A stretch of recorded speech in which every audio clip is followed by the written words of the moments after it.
आजचा आपला टॉपिक असणार आहे तो आहे संसद.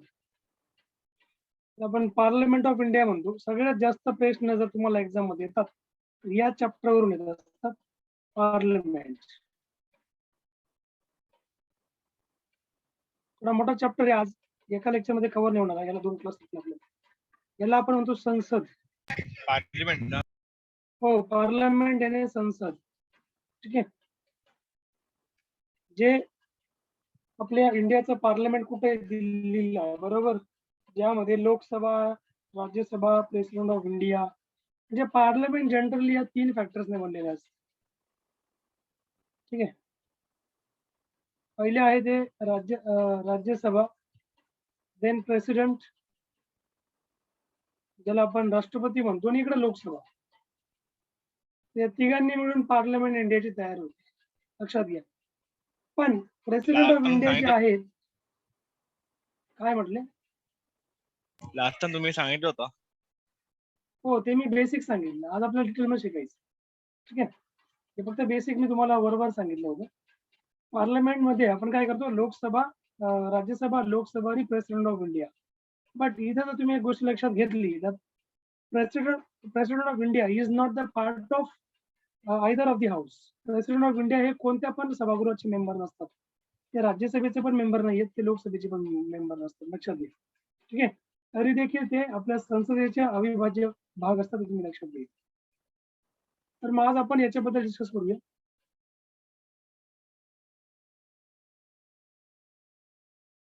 तर आपण डिस्कस करूया आजचा. मग तुम्हाला मी आज सांगेल लोकसभेची रचना काय असते, राज्यसभेची रचना कशी असते. त्यानंतर आपण याच्यामध्ये संसदेची रचना पण म्हणजे निर्मिती आपण बघूया, निर्मिती कशी झाली संसदेची. संसद म्हणजे तिघांना मिळून आपण संसद म्हणतात, बरोबर. कुठल्या प्रकारे आता पार्लमेंट हा जो पार्ट आहे हा आपल्या राज्यघटनेच्या आर्टिकल 79 टू आर्टिकल 122 यामध्ये तुम्हाला पार्लमेंट ऑफ इंडिया दिलेला आहे. ठीक आहे. आर्टिकल 79 ते आर्टिकल 122 मध्ये तुम्हाला पार्लमेंट ऑफ इंडिया दिलेला आहे. नोट डाऊन करून घ्या, इम्पॉर्टंट आहे. भाग किती आहे? भाग 5. भाग 5 मध्ये तुम्हाला आर्टिकल 79, ठीक आहे, पासून तर 122 पर्यंत 79 to 122 parliament of India has been given. ठीक आहे.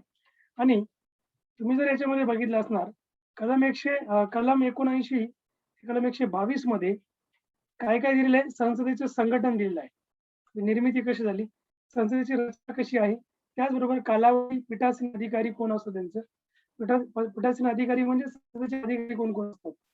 जे अधिकारी तर बरेच आहेत, जसे लोकसभेचे सभापती, राज्यसभेचे सभापती, बरोबर, याला आपण पीठासीन अधिकारी म्हणतो. त्यानंतर विशेष अधिकार संसदेचा काय असतो, आणि त्याचबरोबर सदस्यांची अपात्रता, डिस्क्वालिफिकेशन, त्यानंतर तुम्हाला कायदा करण्याची पद्धत इत्यादी सगळ्या तरतुदी ज्या आहेत त्या 79 पासून 122 या कलमामध्ये तुम्हाला सांगण्यात आलेल्या आहेत.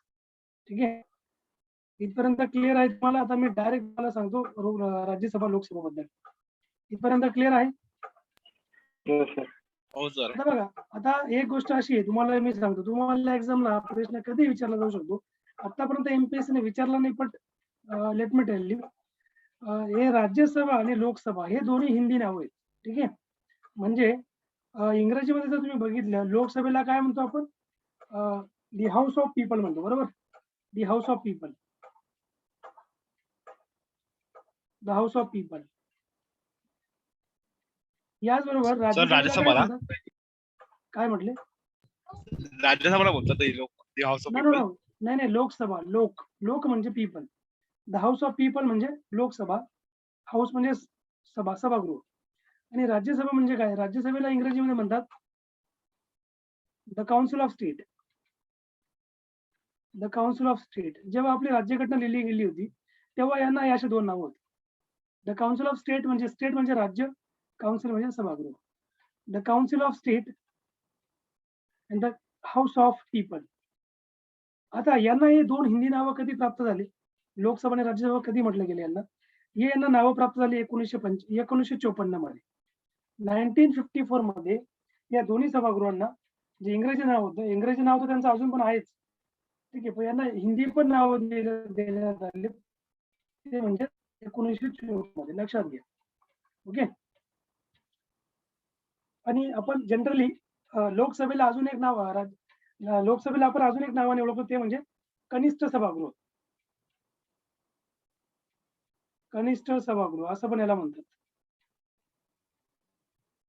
आणि राज्यसभेला वरिष्ठ सभागृह म्हणतात.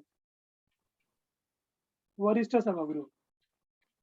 जर इंग्रजीमध्ये सांगायचं म्हटलं the lower house and the upper house. लक्षात घ्या. द लोअर हाऊस आणि द अप्पर हाऊस. अमेरिकेची जर तुम्ही पार्लिमेंट बघितली, त्यांच्या पार्लिमेंटला अमेरिकेच्या पार्लिमेंटला काय म्हणतात कोणी सांगू शकतं का मला? ज्या प्रकारे भारताच्या संसदेला आपण संसद म्हणतो किंवा आपलं नाव संसद आहे, हिंदी नाव किंवा मग तुम्ही मराठी नाव म्हणा, व्हॉटएव्हर. आपण संसद म्हणतो. अमेरिकेमध्ये काय म्हणतात? अमेरिकन पार्लिमेंटला काय म्हणतात? प्रत्येक देशाच्या पार्लिमेंटला नावं असतात, लक्षात घ्या. अमेरिकन पार्लिमेंटला काँग्रेस म्हणतात. ठीक आहे, काँग्रेस. आणि आपल्या पार्लिमेंटला संसद म्हणतो. रशियाच्या पार्लिमेंटला ड्युमा म्हणतात. अशा प्रत्येक देशाच्या पार्लिमेंटला वेगवेगळे नाव आहेत. ठीक आहे. तर आता मग अमेरिकेचं जर तुम्ही काँग्रेस बघितलं, अमेरिकेच्या पार्लिमेंटमध्ये पण 2 सभागृह असतात. तिथे पण अप्पर हाऊस आहे, तिथे पण लोअर हाऊस आहे. म्हणजे वरिष्ठ सभागृह तिथे पण आहे, कनिष्ठ सभागृह तिथे पण आहे. त्यांच्या वरिष्ठ सभागृहाला ते म्हणतात, बघा लक्षात घ्या, अमेरिकेची जी वरिष्ठ सभागृह आहे त्याला ते सिनेट म्हणतात. तुम्हाला एक्झामला हा प्रश्न विचारला जातो कधी कधी, सिनेट. ठीक आहे, काय म्हणतो आपण? सिनेट म्हणतो. आणि जे लोकसभा आहे, म्हणजे आपलं जे लोकसभा आहे, तसं अमेरिकेमध्ये द हाऊस ऑफ रिप्रेझेंटेटिव्ह आहे. द हाऊस ऑफ रिप्रेझेंटेटिव्ह आपण पीपल म्हणतो, हे म्हणतात हाऊस ऑफ रिप्रेझेंटेटिव्ह. रिप्रेझेंटेटिव्हचा अर्थ काय? तो प्रतिनिधी. आणि आपण लोक म्हणतो. अशा प्रकारे अमेरिकेचे तुमचा पण तुम्हाला व्हॉइस 2 ब्रेक नावं माहिती होतोय. झालं एक्झामला कधी कधी. बाकीच्यांना क्लिअर आहे की बाकीच्यांना ब्रेक होताना येतोय आवाज? बाकी विद्यार्थी आवाज क्लिअर येते का? क्लिअर हा, आहे. Yes sir, yes sir. एकदा नेट कनेक्शन चेक आपलं हेमंत. हो सर. हा, एकदा नेट कनेक्शन चेक करून घे. कारण जेव्हा बाकीच्यांना पण आवाज माझा येणार ना, कट होणार किंवा काही टेक्निकल इश्यू येणार त्यावेळेस तो सगळ्यांनाच येणार. ठीक आहे. जर तुला येत असेल तर मग त्या according might be network issue असणार आहे तुला, की चांगल्या रेंजमध्ये बस, तिथं तुम्हाला नेटवर्क चांगलं मिळेल. तर या प्रकारे आपण बघितलं. सो तुम्हाला सांगत होतो मी की अमेरिकेमध्ये काय म्हणतात. अशा प्रकारे म्हणजे आता आपण अमेरिकेसोबत का तुलना केली? कारण अमेरिका आणि तुम्हाला ब्रिटनचं पण सांगतो मी. आपल्या राज्यघटनेची तुलना जी आहे आपल्या पार्लिमेंटची किंवा आपल्या कॉन्स्टिट्यूशनची, ती जास्त करून अमेरिका आणि ब्रिटन यांच्यासोबत केली जाते.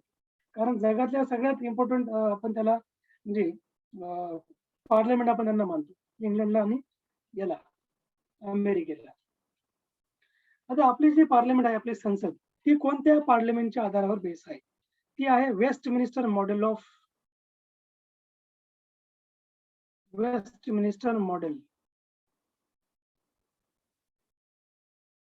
Westminster model. बघा, इंग्लंडची जी प्राईम मिनिस्टर आहे, सॉरी पार्लिमेंट आहे ब्रिटनची, ती कुठं बसलेली आहे? वेस्टमिनिस्टर एक प्लेस आहे इंग्लंडमध्ये. त्या वेस्टमिनिस्टर या प्लेसमध्ये त्यांची पार्लिमेंट आहे. ठीक आहे. मग आपण त्याला काय म्हणतो? आपल्या पार्लिमेंटला वेस्टमिनिस्टर मॉडेल आपण त्याला म्हणतो. लक्षात घ्या. म्हणजे आपली पार्लिमेंट ही कोणावर अवलंबून आहे? ब्रिटनच्या पार्लिमेंट झालेली आहे. का? कारण ब्रिटनने आपल्यावर जवळपास 300 वर्ष राज्य केलं होतं. ठीक आहे. आज पण आपण बरेचसे जे कायदे आहेत, ठीक आहे, आपले जे काही कायदे वगैरे IPC म्हणा किंवा CRPC म्हणा, इंडियन पिनल कोड म्हणा, क्रिमिनल प्रोसिजर कोड म्हणा, ही आपण अजून पण ब्रिटनच्या आधारावर भारतामध्ये चालू आहेत. ठीक आहे. म्हणून आपण त्याला वेस्टमिनिस्टर मॉडेल असं म्हणतो. Westminster model of government. तुम्हाला जर एक्झामला आपलं पार्लिमेंट सर ब्रिटन आधारित म्हणजे अवलंबून आहे ना? हा, आपलं जे पार्लिमेंट आहे ते तुम्हाला जर प्रश्न विचारला, तुम्ही हेच आन्सर सांगायचं की which of the following parliaments model the Indian model of parliament is based. कोणत्या पार्लिमेंटवर आधारित आपली पार्लिमेंट आहे? आन्सर असणार आहे इंग्लंड. ठीक आहे. वेस्टमिनिस्टर मॉडेल त्याला म्हणतात. वेस्टमिनिस्टर म्हणून त्यांचं सिटी इंग्लंडची, तिथे त्यांची पार्लिमेंट आहे, संसद. मग आता ब्रिटनमध्ये पण त्यांची जी पार्लिमेंट आहे, त्यांच्या पार्लिमेंटमध्ये पण 2 सभागृह असतात. ब्रिटनच्या पार्लिमेंटमध्ये ज्या प्रकारे आपलं काय आहे, लोकसभा आणि राज्यसभा आहे इंडियाचं, त्या प्रकारे इंग्लंडचं देखील काय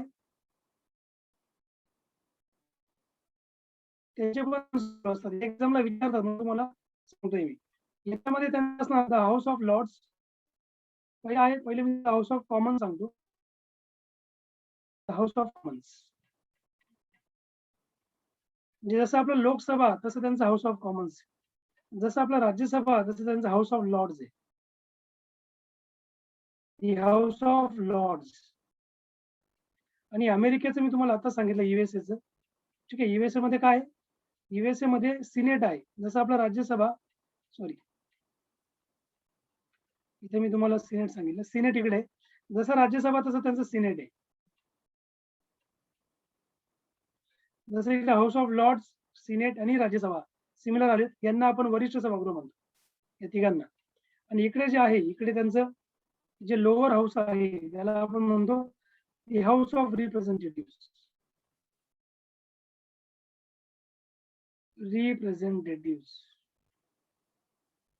ओके, अशा प्रकारे हे तुम्ही नोट डाऊन करून घ्या, कामात ते एक्झामला विचारतात. तुम्हाला बघा, तुम्ही कधी न्यूजपेपर वाचणार ना, जर समजा एखाद्या अमेरिकेच्या पार्लिमेंटचा जर कधी कधी न्यूजपेपर मध्ये रेफरन्स येतो, त्यावेळी ते सिनेट असे शब्द वापरतात किंवा अमेरिकेचा सिनेट यांनी हा निर्णय दिला. ठीक आहे, म्हणजे त्यांचा वरिष्ठ सभागृहाने हा निर्णय दिला. कधी पण लक्षात ठेवा, त्यांच्या सिनेटमध्ये किती मेंबर असतात? जवळपास 50 मेंबर असतात. सॉरी 50 नाही, अमेरिकेमध्ये 50 राज्य आहेत आणि 50 राज्य त्यांचे मेंबर किती असतात? मग 100. म्हणजे सिनेटमध्ये काय सिनेटमध्ये 100 मेंबर असतात. म्हणजे प्रत्येक राज्याला 2 मेंबर असं त्यांचं असतं. आपण कसं करतो, आपण लोकसभा राज्यसभा यांचे जे प्रतिनिधी असतात हे आपण लोकसंख्येनुसार आपण ठरवतो. बरोबर, भारताची जेवढी लोकसंख्या त्या प्रकारे आपण प्रतिनिधी ठरवत असतो आपले. ठीक आहे, तसं अमेरिकेचं नाही. कितीही लोकसंख्या राज्यामध्ये असू त्यांचे 2च मेंबर असणार त्या राज्यासाठी. लक्षात घ्या, एक राज्यासाठी 2 प्रतिनिधी असणार त्यांचे. आपलं आहे का? तसं नाही, आपलं तसं नाही. आपल्याला तुम्ही जर बघितलं लोकसंख्येनुसार आहे. महाराष्ट्राची लोकसंख्या 2 नंबरला आहे, 1 नंबर युपी आहे. मग युपीचे किती आहेत? 31 मेंबर आहेत राज्यसभेमध्ये. महाराष्ट्राचे किती आहे? 19 आहेत. बरोबर, त्यानंतर मग बिहारचे, त्यानंतर बंगालचे. त्या प्रकारे अमेरिकेमध्ये असं बिलकुल पण नाही. अमेरिकेमध्ये 50 राज्य, तर मग या राज्यांच्या नुसार ते लोकसंख्या डिसाईड करत नाहीत. ते फक्त 2 मेंबर प्रत्येक राज्याला देतात सिनेटमध्ये. समजलं इथपर्यंत? Yes sir. हो सर. तर मग आता आपण काय करूया, आपण डायरेक्ट राष्ट्रपती हा संसदेचा भाग नाही. जसं मी तुम्हाला मागे पण बोललो, जर एखादी व्यक्ती समजा ती खासदार असेल किंवा ती आमदार असेल, त्यांचं जर समजा राष्ट्रपती म्हणून जर त्यांना अपॉइंट केलं जाणार भविष्यामध्ये, तर त्यांचं जे सीट आहे लोकसभेचं किंवा राज्याच्या विधानसभेमधलं, तर ते त्यांना पहिले म्हणजे जेव्हा ते त्यांचं पद राष्ट्रपती म्हणून ऍक्सेप्ट करणार ती व्यक्ती, ठीक आहे, तर अशा व्यक्तीला त्यांचं जे पद आहे ते त्यांना सोडावं लागेल. पहिलं पद त्यांच्याकडे खासदारकी आमदारकी असेल तर, ठीक आहे, ते सोडणार तेव्हाच मग ते राष्ट्रपतीच्या पदाची शपथ घेणार. हे तुम्ही लक्षात घ्या. तर ते निवडणूक लढलेत तर पण म्हणून तुम्हाला मी सांगितलं की राष्ट्रपती हा लोकसभा आणि राज्यसभा यांचा सभासद नसतो, त्यांचा सदस्य नाहीये, यांचा तो मेंबर नाहीये.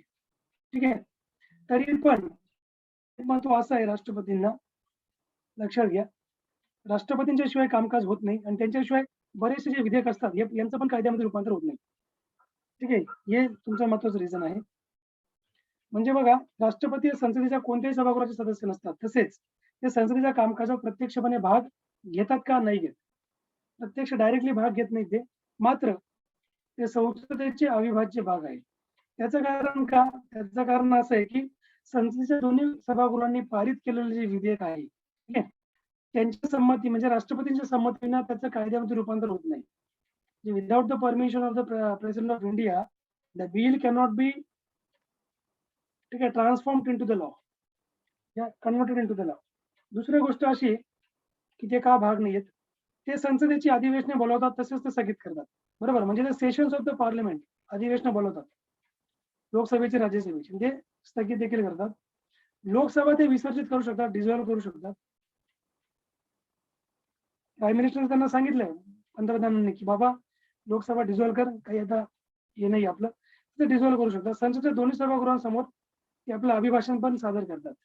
तुम्ही जर बघितलं असेल प्रत्येक 5 वर्षामध्ये जेव्हा संसद निवडून येते, जे संसदचे इलेक्शन होतात, लोकसभेचे इलेक्शन जेव्हा होतात त्यावेळेस इलेक्शन झाल्यानंतर नवीन लोकसभा येणार, बरोबर. नवीन लोकसभेचं पहिलं जे अभिभाषण असतं ते राष्ट्रपतींच्या हस्ते असतं आणि येणाऱ्या प्रत्येक वर्षाला राष्ट्रपती लोकसभेला राज्यसभेला ऍड्रेस करत असतात, लक्षात घ्या. ठीक आहे. आणि जेव्हा संसद ही सेशन मध्ये नाहीये, अधिवेशनामध्ये नाहीये, त्यावेळेस ते अध्यादेश पण काढतात. त्यावेळेस ते कायदा करू शकतात राष्ट्रपती, त्यांच्याकडे ती पॉवर आहे. तुम्हाला सांगितलंय राष्ट्रपती कोणत्या कलमानुसार अध्यादेश काढतात, कोण सांगेल मला? ऑलरेडी मी तुम्हाला लिहून दिले कालच्या मागच्या लेक्चर मध्ये.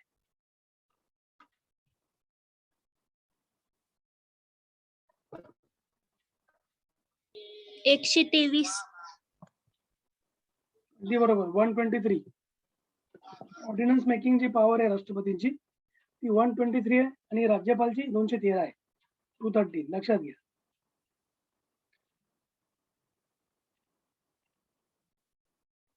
कारण तुम्हाला हे प्रश्न कधी एक्झामला विचारले जातात. चला, आता ह्या बेसिक गोष्टी मी सांगितल्या की राष्ट्रपती जरी एखाद्या सभागृहाचा भाग नसतो, तुम्हाला बघा कधी कधी जेमलिंग क्वेश्चन एक्झाम मध्ये असे विचारतात, राष्ट्रपतींबद्दल पुढील वाक्य विचारात घ्या. Consider the following statement regarding president of India. पहिले स्टेटमेंट असणार राष्ट्रपती हे लोकसभेचे सभासद असतात, सदस्य असतात. दुसरं स्टेटमेंट राष्ट्रपती हे राज्यसभेचे सदस्य असतात. तिसरं स्टेटमेंट राष्ट्रपती हे दोन्ही सभागृहांचे सदस्य असतात. आणि लास्ट स्टेटमेंट आहे राष्ट्रपती हे कोणत्याही सभागृहाचे सदस्य नसतात. कोणतं वाक्य बरोबर आहे? लास्ट वाला. लास्ट वाला अगदी बरोबर. कोणत्याही सभागृहाचे सदस्य नसतात. ठीक आहे. He is not member of any of the house of parliament. आता आपण संसदेची रचना घेऊया. तुम्हाला मी 1 बाय 1 सगळं सांगतो. संसदेची रचना म्हणजे लोकसभा आणि राज्यसभेची रचना आपण बघणार आहोत. ठीक आहे. पहिले मी तुम्हाला राज्यसभा सांगतो, नंतर मग आपण येऊया लोकसभेकडे. नंतर तुम्हाला मी हे पण सांगतो किती टोटल मेंबर आहेत, कोणत्या राज्याचे किती मेंबर हे पण आपण घेऊया. ठीक आहे. स्पेशली महाराष्ट्राचे किती आहेत हे आपल्याला माहिती असणं गरजेचं आहे. बघा, कलम 80 तुम्हाला जर एक्झामला प्रश्न विचारला गेला, ठीक आहे, की कलम 80 जे आहे लोकसभेशी संबंधित आहे आणि कलम 81 हे कलम 80 हे राज्यसभेशी संबंधित आहे, कलम 81 लोकसभेशी संबंधित आहे. म्हणजे कलम 80 मध्ये राज्यसभेचे सगळ्या गोष्टी दिलेल्या आहेत, एव्हरीथिंग. ठीक आहे. म्हणजे त्यांच्या सदस्यांची निवडणूक, अध्यक्षाची निवडणूक, त्यानंतर त्यांचं डिस्क्वालिफिकेशन सगळं 80 मध्ये दिलेलं आहे, लक्षात घ्या. आणि 81 मध्ये लोकसभेबद्दल दिलेलं आहे. चला, मग आपण राज्यसभेबद्दल डिस्कस करूया.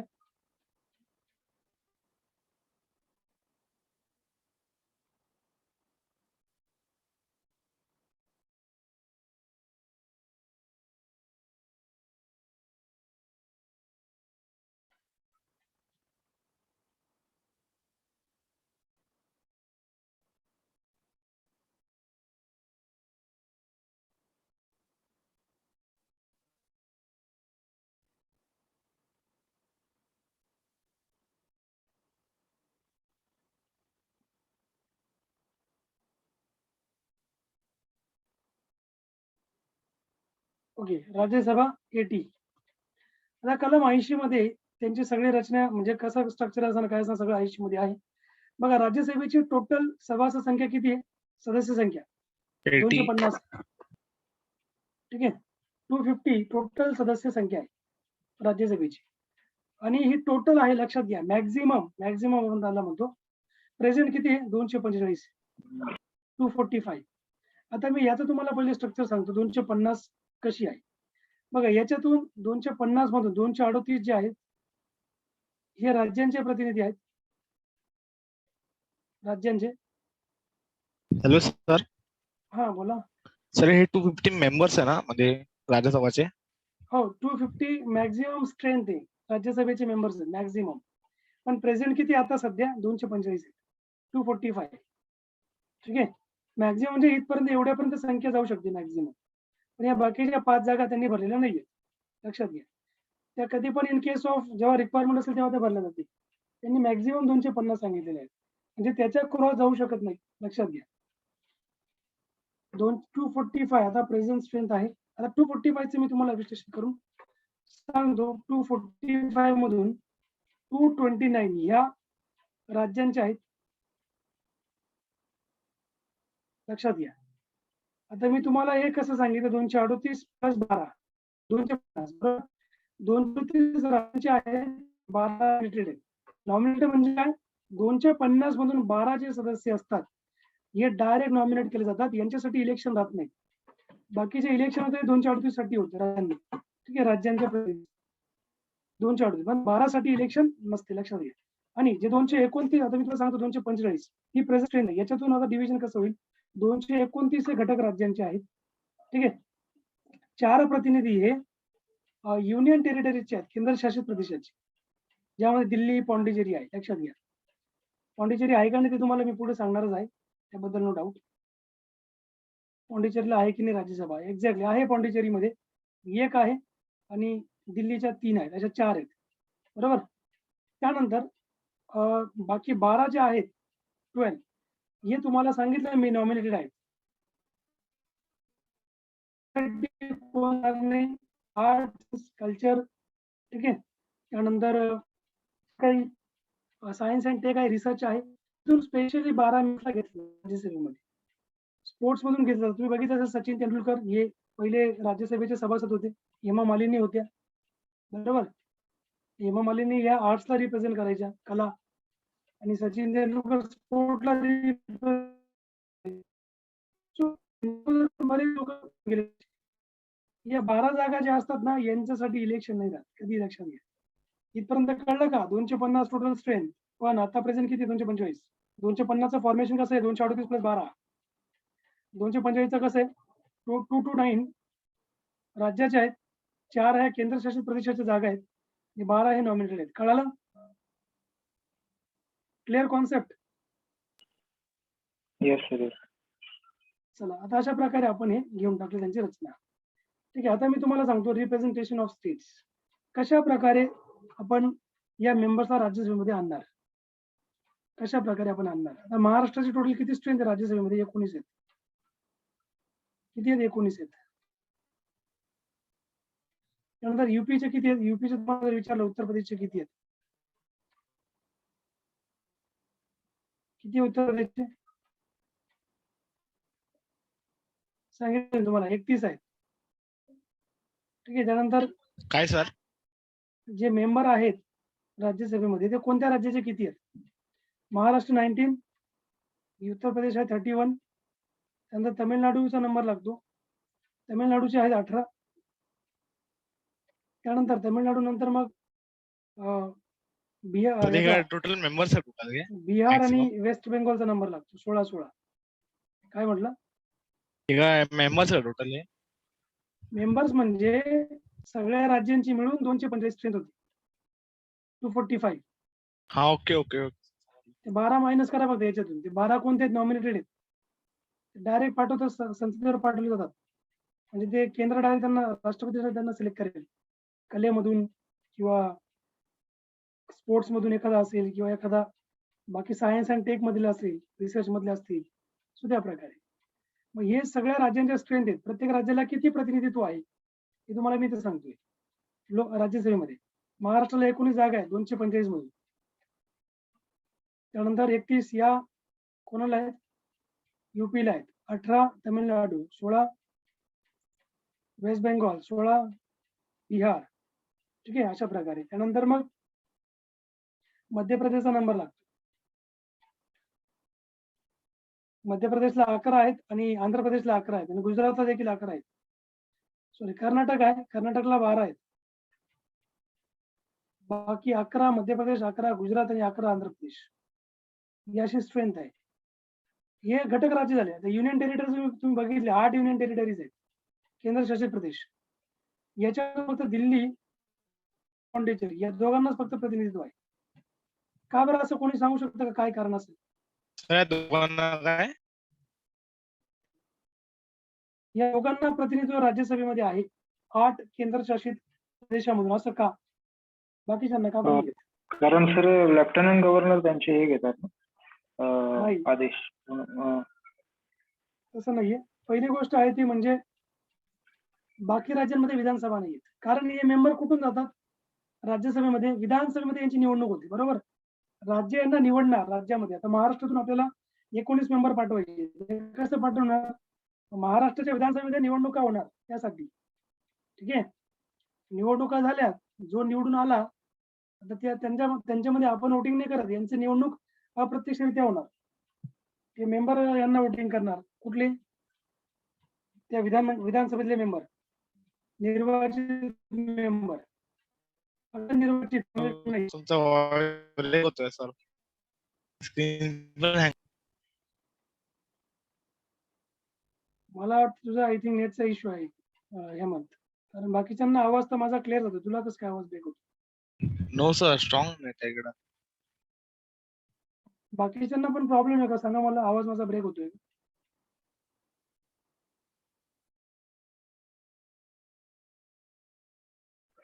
श्रद्धा, ठीक आहे. स्वाती, त्यानंतर श्रद्धा. ठीक आहे. हो सर, ब्रेक होतो मधून मध्ये. मध्ये मध्ये ब्रेक होतोय का? माईकचा स्क्रीन पण ब्लर होत आहे कधी कधी. एक मिनिट.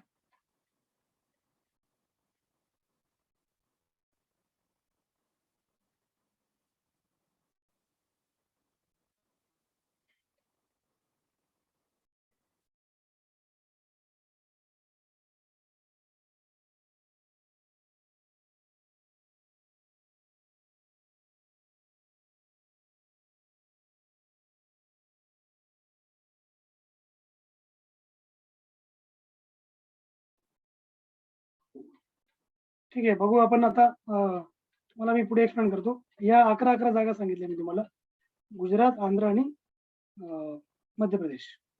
महाराष्ट्र लक्षात ठेवा होतं, बाकी जाऊ द्या. ठीक आहे, एक्झामला बाकी विचारणार नाही तुम्हाला. तर या आपण बघितलं प्रत्येक राज्याचं प्रतिनिधित्व किती आहे. ना आता आपण रिप्रेझेंटेशन ऑफ स्टेट्स बघूया, कशा प्रकारे त्यांचं इलेक्शन होऊन त्यांना बघा. विधानसभा आहे प्रत्येक राज्याची विधानसभा, त्याच्यामध्ये महाराष्ट्राची विधानसभा.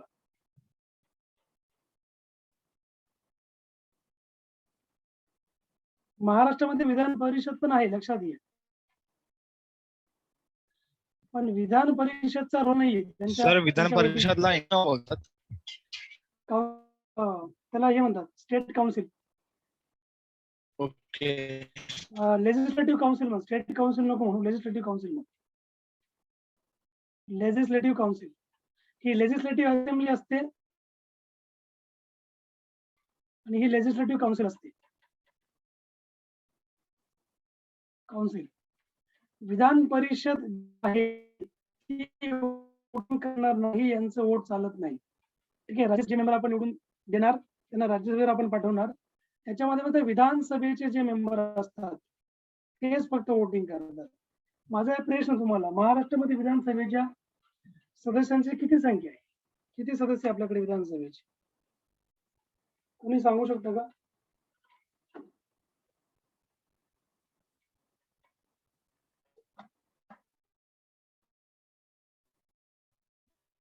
विधानसभेचे सांगू शकतं कोणी?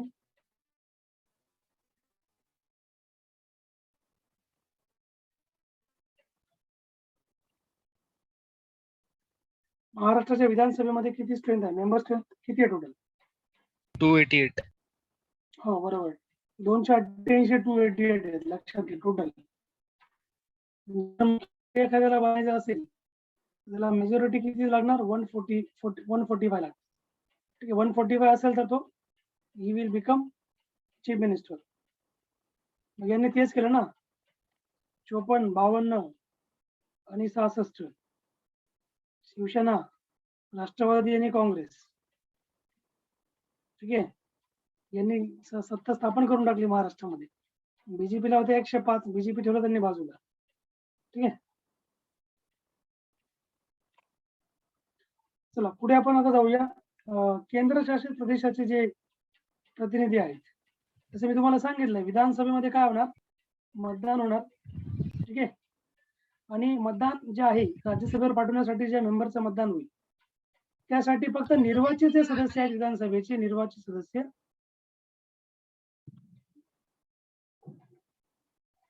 विधानसभेचे निर्वाचित सदस्यच फक्त वोटिंग करणार, मतदान करणार. जे नामनिर्देशित आहेत नॉमिनेटेड ते करणार नाही, फक्त इलेक्टेड करणार, ओनली इलेक्टेड. ठीक आहे, हे तुम्ही लक्षात घ्या. चला आता मी तुम्हाला सांगतो केंद्रशासित प्रदेश युनियन टेरिटरीज याच्यामधून. आता बघा तुम्ही जर बघितलं असेल जसं की विधानसभा फक्त दिल्लीमध्ये आहे आणि पॉंडिचेरीमध्ये. आता पॉंडिचेरीचे इलेक्शन झाले असेंब्लीचे, विधानसभेचे, आणि दिल्लीचे मागच्या वर्षी झाले होते, केजरीवाल जिंकला होता. त्यामध्ये तुम्ही बघितलं असेल की इथं विधानसभा असल्यामुळे यांचे मेंबर्स जे आहेत ते राज्यसभेत जाऊ शकतात इथून. बाकी जे केंद्रशासित Hello, प्रदेश sir. आहेत 6. सर विधानसभा कुठे कुठे पॉंडिचेरी आणि विधानसभा 28 राज्यांमध्ये आहेत टोटल 28, आणि 8 आपले युनियन टेरिटरीज आहेत. ठीक आहे, युनियन टेरिटरीज 8 कोणत्या कोणत्या आहेत सांगा बरं मला, लिस्ट प्रमाणे सांगा कोण कोण सांगतो. 8 युनियन टेरिटरीजचे नाव सांगा,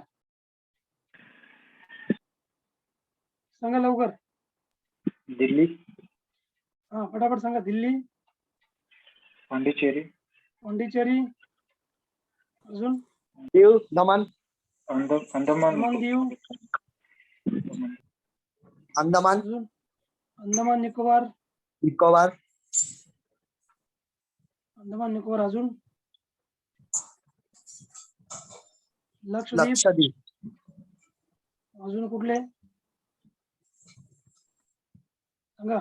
5 झाले. नगर हवेली, नगर हवेली, दादर नगर हवेली, दमन अँड दीव, दादर नगर, दमन दीव घेतलं आपण. चंडीगड, अजून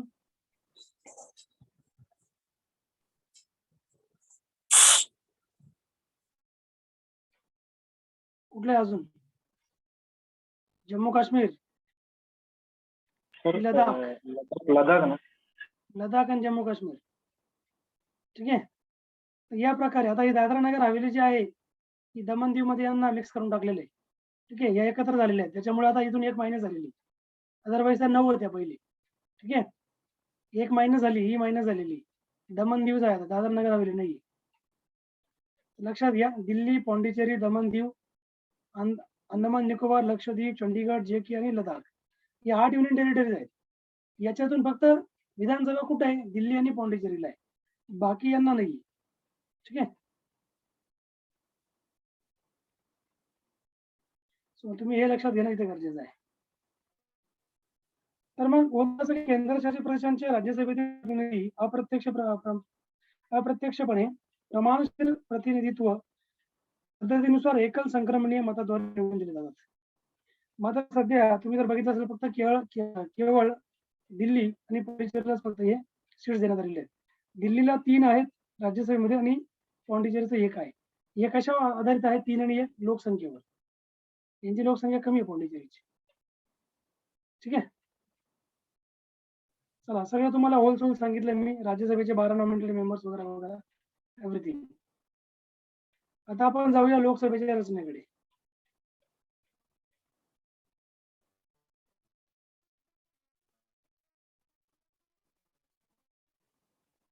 बघा लोकसभा कोणत्या आर्टिकल मध्ये आहे, 81 कलम 81 मध्ये लोकसभेची स्थापना वगैरे दिलेली आहे.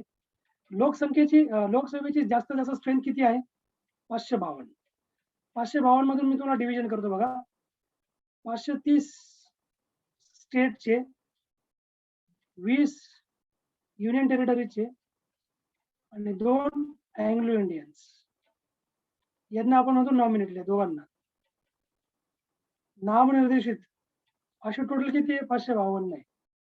530, 20, 550 प्लस 2, 552. ठीक आहे,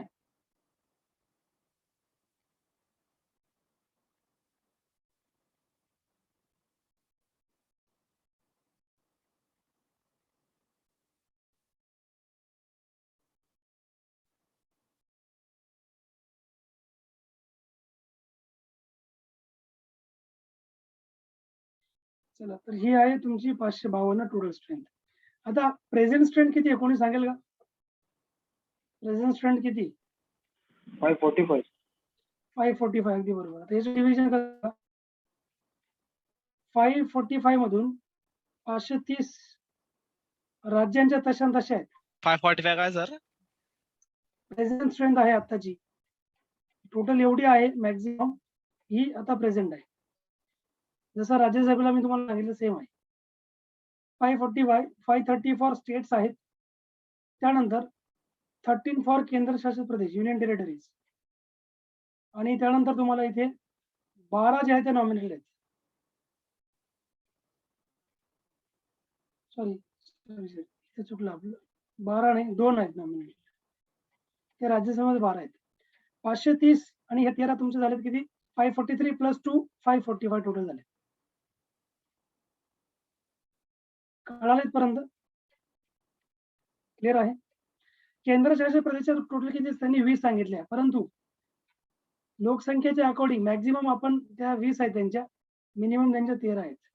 ठीक आहे, त्यामुळे सध्या त्यांची फक्त 13ची स्ट्रेंथ आहे, तुम्ही लक्षात घेणं गरजेचं आहे. जर इथे तुम्ही दिल्ली सोडलं, म्हणजे दिल्लीला जास्त आहेत खासदारकीच्या सीट, पॉंडिचेरी म्हणजे दिल्लीलाच इव्हन जर तुम्ही बघितलं 7 दिल्लीमध्येच आहेत, बाकीच्यांना प्रत्येकी एक आहे. ठीक आहे, झालं क्लिअर इथपर्यंत? तुम्हाला मी कॅटेगरायझेशन करून दिलं जागांचं.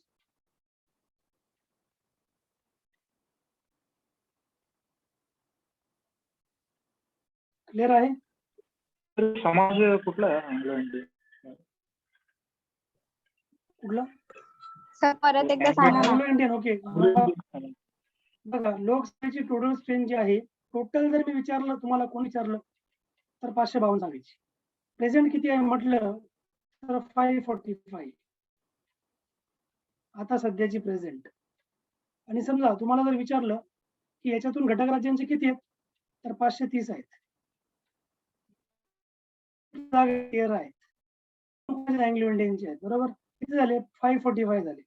552 याच्यामध्ये 530 या घटक राज्यांचे आहेत, सेमच आहेत. इथे या 20 आहेत आणि प्लस 2 अँग्लो इंडियन्स. तुम्हाला सांगतो मी अँग्लो इंडियन काय. कळाले पर्यंत? 552 ची तुम्हाला कशी सांगितली. या आता सध्याच्या ह्या जागा आपण कन्सिडर करायच्या. आताची स्ट्रेंथ किती आहे तुम्हाला विचारलं, आता सध्या किती स्ट्रेंथ आहे? किती? 545 आहे. आणि 552 मॅक्झिमम असते, जास्तीत जास्त इथपर्यंत जागा ते वाढवू शकतात एवढ्या. त्यांनी वाढवायचं ठरवलं तर. क्लिअर? राईट सर समजलं? आता मी तुम्हाला सांगतो अँग्लो इंडियन्स एक्झॅक्टली काय आहेत. जेव्हा भारत स्वतंत्र झाला होता त्यावेळेस जेव्हा लोकसभेची स्ट्रेंथ ठरवली गेली होती, त्याच्यातून त्यांनी असं सांगितलं होतं आपल्या त्यावेळेच्या घटनाकारांनी की 2 जागा तुम्ही या अँग्लो इंडियनसाठी रिझर्व्ह ठेवायची 10 वर्षासाठी. किती? 10 वर्षासाठी. जेव्हा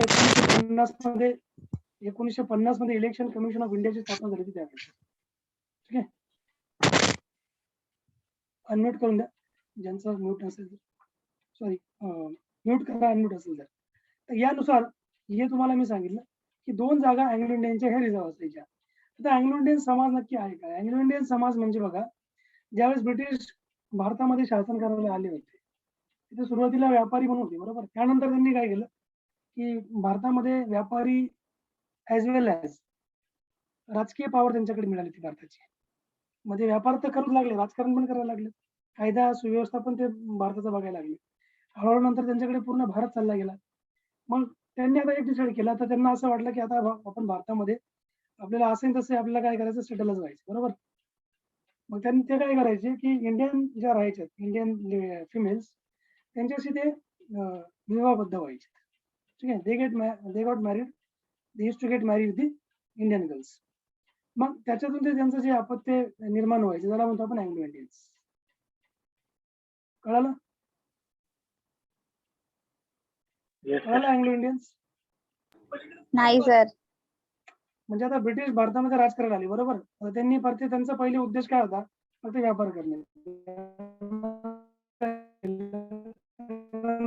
भारतामध्ये आपण नुसता व्यापार थोडी करायचा, आपल्याला राजकारण करायचंय, भारतातली आपल्याला घ्यायची, इथे सगळ्या गोष्टी करू लागल्या. मग आता जर कोणी पण जर इथे सेटल होणार तर त्या व्यक्ती काय करणार? ज्या रिजनल ज्या आपल्या लोकल ज्या मुली आहेत, लोकल मुलीचे ते मग विवाहबद्ध होऊ लागलेत ना त्यावेळेस त्यांना सेटल व्हायचं होतं इकडे. तर दे यूज्ड टू गेट मॅरी विथ द इंडियन गर्ल्स. आणि त्याच्यातून जे त्यांचं म्हणजे अपत्य जे व्हायचं, म्हणजे जे मुलं त्यांचे व्हायचे त्याला आपण म्हणतो अँग्लो इंडियन. लक्षात घ्या. त्या मुलाला कोणतं नाव लागणार? त्याला मुलाला ख्रिश्चन नाव लागणार, कारण हे ख्रिश्चन राहायचे. त्याला कोणतं नाव लागायचं? ख्रिश्चन नाव लागायचं. मग हा समाज जो आहे हा अँग्लो इंडियन समाज आहे. आता असं नाही की प्रत्येक ख्रिश्चन हा अँग्लो इंडियन आहे, असं नाही. फक्त जर ब्रिटिशांनी जर इंडियन मुलीशी लग्न केलं असेल तर त्याच्यातून जे त्यांचं अपत्य राहणार तेच फक्त अँग्लो इंडियन असणार, लक्षात घ्या. समजलं की नाही समजलं? समजलं. क्लिअर सगळ्यांना? अजून काही डाऊट?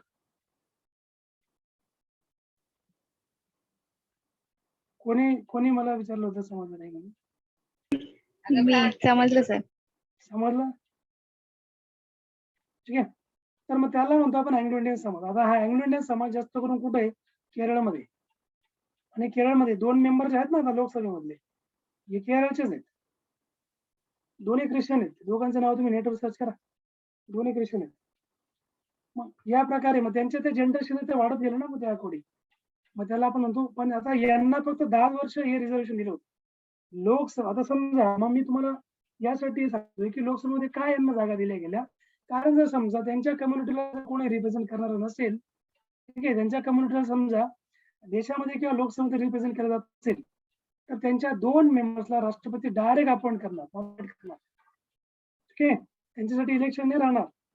2 मेंबर त्यांचे राहणार आणि ते त्यांच्या कम्युनिटीला रिप्रेझेंट करणार लोकसभेमध्ये. कळालं? कळालं की नाही? आता प्रत्येक समाजाला असतं की नाही रिझर्वेशन? तसं एससीला रिझर्वेशन आहे, एसटीला रिझर्वेशन आहे.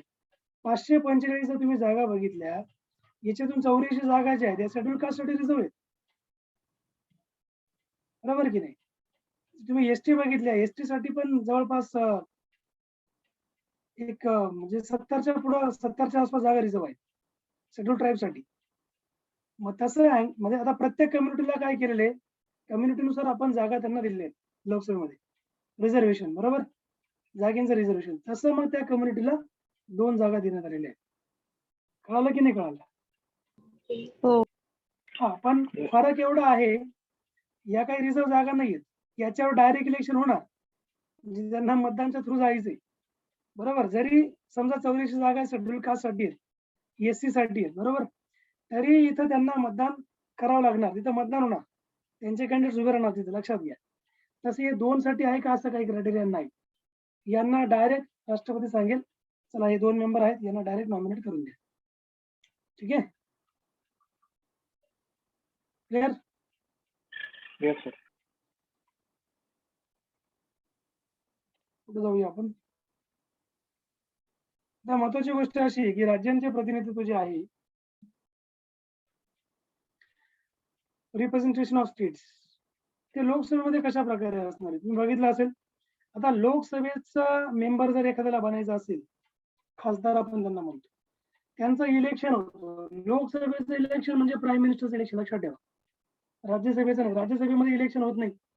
राज्यसभेचं इलेक्शन मध्ये जरी इलेक्शन झालं, त्यांचं इलेक्शन इनडायरेक्ट असतं. राज्यसभेवाल्यांचं अप्रत्यक्ष असतं. त्यांचं असं डायरेक्ट ओपन इलेक्शन नाही होत, लक्षात घ्या. ठीक आहे? राज्यसभेतले मेंबर राज्यामधून पाठवले जातात, पण लोकसभेचे जे मेंबर आहेत यांचं इलेक्शन होतं. तुम्ही बघितलं असेल आता 2019 मध्ये नरेंद्र मोदीचं इलेक्शन झालं होतं, बघितलं की नाही? ठीक आहे. पूर्ण भारतातून मेंबर्स उभे राहिले होते. काँग्रेसची वेगळे, राष्ट्रवादीची वेगळे, बीजेपीची वेगळे, प्रत्येक पक्षाचे उमेदवार त्यांनी उभे केले होते.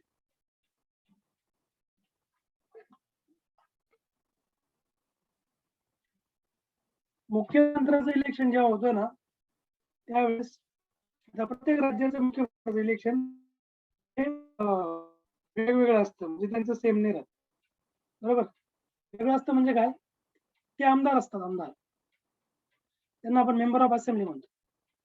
आणि लोकसभेमध्ये जे असतात त्यांना मेंबर ऑफ पार्लिमेंट म्हणतो. ठीक आहे? आमदार म्हणजे कुठला? जे मुख्यमंत्र्याचं इलेक्शन होईल त्याच्या इलेक्शन जे उभे राहतील ते आमदार असतात. आणि प्राईम मिनिस्टरचं इलेक्शन जे उभे राहतात त्यांना खासदार म्हणतात. ते निवडून आलेत खरं, निवडले नाही तर ते खासदार नाही राहत. मग अशा प्रकारे ज्या डायरेक्टली लोक याच्यामध्ये पार्टिसिपेट होणार. आणि महत्वाची गोष्ट अशी की 18 वर्षाच्या वरील मध्ये इलेक्शन मध्ये पार्टिसिपेट होतात. ठीक आहे? लोकसभेच्या इलेक्शन मध्ये. आणि हा जो 18 वर्षाचा क्रायटेरिया हा अगोदर 21 वर्षाचा होता. परंतु एक घटना दुरुस्ती झाली होती. ती घटना दुरुस्ती 61 कॉन्स्टिट्यूशन अमेंडमेंट घटना दुरुस्ती झाली होती. ही घटना दुरुस्ती केव्हा झाली होती? 1988 ला, राजीव गांधी सरकार असताना. ठीक आहे. या घटना दुरुस्तीनुसार हा जो वयोमर्यादा आहे 21 चा हा त्यांनी कमी केला.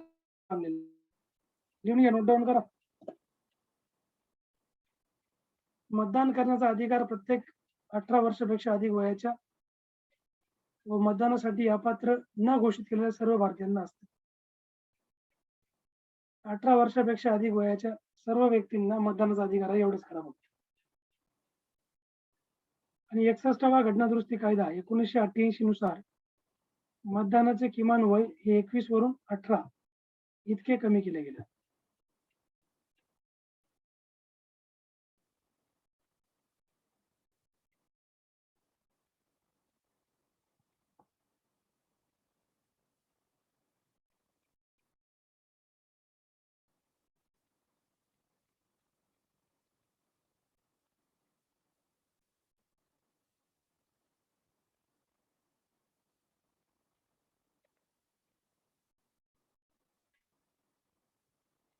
झालं?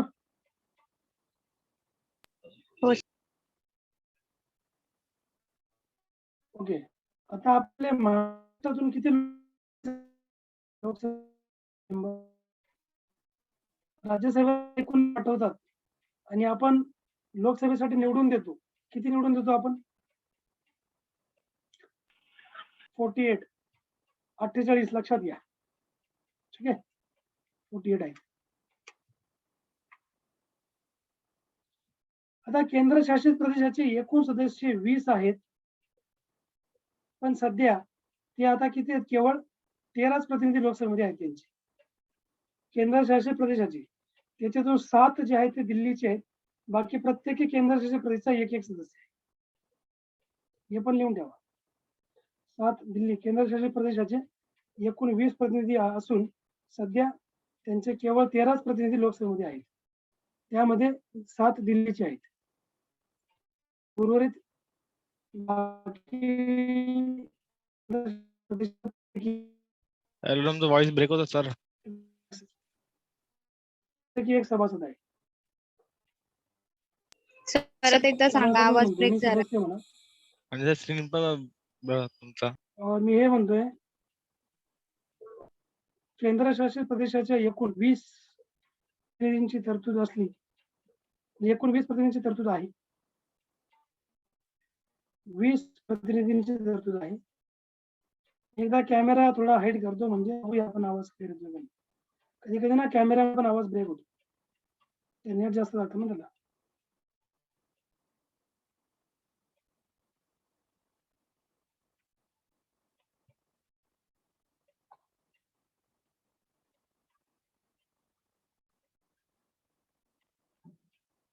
सध्या त्यांचे केवळ 13च प्रतिनिधी लोकसभेमध्ये आहेत. 20 मधून किती आहेत? 13 आहेत. त्यामध्ये 7 दिल्लीचे आहेत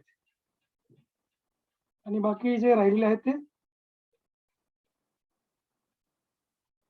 केंद्रशासित प्रदेशांचे आहेत. म्हणजे प्रत्येकी एक आहे. बाकी केंद्रशासित प्रदेशाचं प्रत्येकी एक आहे. सर 7 दिल्लीचे असून बाकी प्रत्येकी केंद्रशासित प्रदेशाचा एक. प्रत्येकी केंद्रशासित प्रदेशाचा एक आहे. म्हणजे राहिलेल्या केंद्रशासित जे प्रदेश आहेत पॉंडिचेरी, अंदमान, त्यांचा प्रत्येकी एक आहे. आता येतोय का आवाज क्लिअर की अजून ब्रेक होतोय? हो सर, क्लिअर होता आवाज. कॅमेरामुळे ना नेट जास्त खेचलं झालं, मग त्याच्यामुळे कॅमेरा बंद करावा लागतो.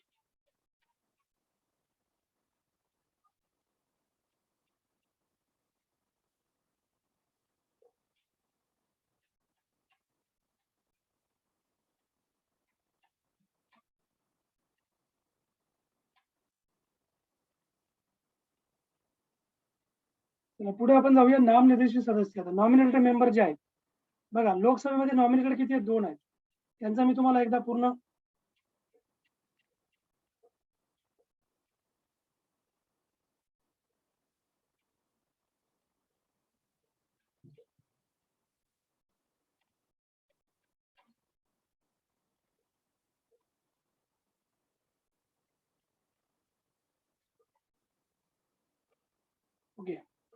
आता टोटल नामनिर्देशित सदस्य जे आहेत बघा, घटनेचं कलम 331 जे आहे, घटनेचा कलम 331 यानुसार राष्ट्रपतींना अँग्लो इंडियन समाजातील 2 सदस्य लोकसभेवर नामनिर्देशित करण्याचा अधिकार आहे. 2 सदस्य, 2 अँग्लो इंडियन समाजाचे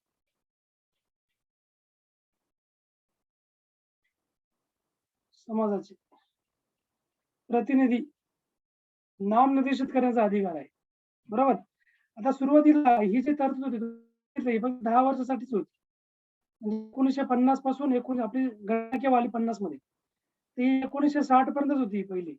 नंतर झालं असं की प्रत्येक वेळा वाढवले गेले. त्यानंतर मग एक घटना दुरुस्ती झाली होती. ठीक आहे, 95वी घटना दुरुस्ती, 95th. या घटना दुरुस्तीनुसार 2009 नुसार, ठीक आहे, 2009 ला ही घटना दुरुस्ती झाली होती, 2009 मध्ये. या घटना दुरुस्तीने हे जे अँग्लो इंडियनचं जे रिझर्वेशन आहे, नॉट रिझर्वेशन, नॉमिनेशन, हे त्यांनी पुन्हा 10 वर्ष वाढवलं, म्हणजे ते 2020 पर्यंत. आता बीजेपी गव्हर्नमेंटने प्रपोजल दिलेला आहे राष्ट्रपतींना की इलेक्शन कमिशनला पण सांगितलेलं आहे की जे 2 सीट आहेत, ते 2 सीट रद्द करून टाका, यांना आता काही कम्युनिटी सीट द्यायची गरज नाहीये, असं बीजेपीने सांगितलेलं आहे. बघूया आता 2024 ला ते काढतात की काय. ठीक आहे, कारण 10 वर्षांनी त्यांचं आरक्षण वाढतच गेलं ना, त्यांचं नॉमिनेशन. आता लोकसभेतील जागांची जी तुम्ही बघितलं, घटक राज्य व केंद्रशासित प्रदेशांमध्ये विभागणी केली जाते. ठीक आहे, आता तुम्ही बघा, खूप मोठा चार्ट आहे, तुम्ही एकदा बघून घ्या. तुम्ही जर बुक्स घेतले असेल तुम्हाला त्याच्यामध्ये पूर्ण चार्ट दिसून येईल, कोणत्या राज्याला किती सदस्य संख्या आहे, कोणत्या राज्याची जे लोकसभेमध्ये जाणार. सगळ्यात जास्त युपीचे आहेत, 80 जागा आहेत. 2 नंबरला महाराष्ट्र आहे, 48. आणि मग 3 नंबरला जे आहेत महाराष्ट्र नंतर बिहार आहे, आणि बिहार नंतर बंगाल आहे. बंगाल आहे 3 नंबरला, मग 4 नंबरला बिहार आहे. ठीक आहे, तर या प्रकारे जागा आहेत. म्हणजे युपीच्या आहेत 80, महाराष्ट्राच्या 48, बंगालच्या 42, त्यानंतर बिहारच्या 40, आणि मग तामिळनाडू आहे 39. ठीक आहे, अशा प्रकारे जागा आहेत. हे 4 राज्यांचे सगळ्यात जास्त आहेत. ठीक आहे, इथपर्यंत क्लिअर झालं तुम्हाला?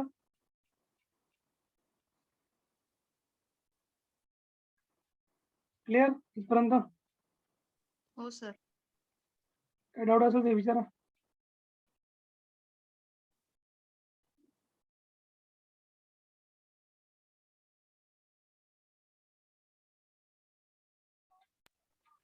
पण आपण घेऊया, डिस्कस करूया. आता मेन आहे संसदेचे जे गृह आहे, सभागृहांचा कालावधी किती वर्ष असतो. पहिले मी तुम्हाला राज्यसभेचं सांगतो, नंतर लोकसभेचं सांगतो. बघा, राज्यसभा जी आहे, राज्यसभा हे वरिष्ठ सभागृह आहे, बरोबर. राज्यसभा हे वरिष्ठ सभागृह आहे.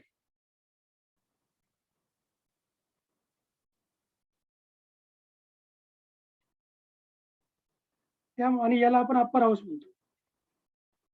हे सभागृह कधीही डिझॉल्व्ह होत नाही, म्हणजे विसर्जित होत नाही, लक्षात घ्या. हे विसर्जित होत नाही. लोकसभा विसर्जित होते बघा, प्रत्येक 5 वर्षांनी लोकसभा विसर्जित होते, किंवा पंतप्रधान राष्ट्रपतींना सांगून देखील विसर्जित करू शकतात याला, लोकसभेला. ठीक आहे, पण राज्यसभा कधीही विसर्जित होत नाही, लक्षात घ्या. का? याचा मागे रिझन असं आहे की राज्यसभेमध्ये 1/3 जे सदस्य आहेत, 1/3, 1/3 म्हणजे तुम्ही करा ना, 245 1/3 करून घ्या. 1/3 सदस्य दर 2 वर्षांनी निवृत्त होतात, आणि नवीन सदस्य जे राज्यसभेवर पाठवले जातात. त्यामुळे राज्यसभा ही विसर्जित होत नाही. ठीक आहे, आणि तो अधिकार कोणाला आहे मग असा कायदा करण्याचा? तो अधिकार संसदेला आहे. आणि निवृत्त होणाऱ्या सदस्यांच्या ज्या जागा आहेत त्या भरण्यासाठी दर 2 वर्षांनी निवडणुका घेतल्या जातात. दर 2 म्हणजे 1/3 मेंबर जे आहेत, दर 2 वर्षांनी राज्यसभेमध्ये पाठवले जाणार. हे तुम्ही लक्षात घ्या. जे राज्याच्या विधानसभा निवडणुका करतील आणि त्यांच्या मेंबरला पाठवतील. आणि अशा प्रकारे त्यांना नामनिर्देशित केलं जाईल. कळालं इथपर्यंत? आता घटनेमध्ये राज्यसभेचा जो सदस्यांचा पदावधी आहे तो निश्चित करण्यात आलेला नाहीये. घटनेमध्ये कुठेही त्यांचा असा रेफरन्स दिला नाही की राज्यसभेचा जो सदस्यांचा कार्यकाल आहे ठीक आहे हा किती वर्षाचा पाहिजे. परंतु तुम्हाला एक कायदा मी सांगतो, लोकप्रतिनिधी कायदा आहे, पीपल्स रिप्रेझेंटेटिव्ह ऍक्ट 1951. ठीक आहे, हा जो कायदा आहे या कायद्यानुसार ठीक आहे हा कायदा संमत केला गेला 1951 मध्ये. कायद्याचं नाव आहे लोकप्रतिनिधित्व कायदा, रिप्रेझेंटेशन ऑफ पीपल्स ऍक्ट 1951. आणि या कायद्याने राज्यसभेच्या सदस्यांचा जो पदावधी आहे किंवा कार्यकाल आहे तो 6 वर्ष इतका निश्चित केलेला आहे. किती? 6 वर्ष. लोकसभेचा 5 वर्ष असतो, यांचा 6 वर्ष असतो, हे विसरू नका. ठीक आहे. आणि अजून त्यात तुम्हाला अजून एक महत्वाची गोष्ट सांगतो मी की या कायद्याने राष्ट्रपतींना पहिल्या राज्यसभेच्या सदस्यांचा कार्यकाल कमी करण्याचा अधिकार देण्यात आलेला आहे. म्हणजे राष्ट्रपती हे राज्यसभेच्या पहिल्या राज्यसभेच्या सदस्यांचा कार्यकाल आहे तो कमी देखील करू शकतात. ठीक आहे. पहिल्या राज्यसभेतील सदस्यांपैकी कोणते सदस्य 2 वर्षानंतर तसेच 4 वर्षानंतर निवृत्त होतील हे चिठ्ठ्या टाकून ते निश्चित करत असतात. ठीक आहे. कोणते 4 वर्षानंतर, कोणते 2 वर्षानंतर निवृत्त होतील. सो अशा प्रकारे हे राष्ट्रपतींच्या हातामध्ये असणार आहे. लोकसभेचा कालावधी किती आहे? 5 इयर्स आहे. ठीक आहे. आणि महत्वाची गोष्ट अशी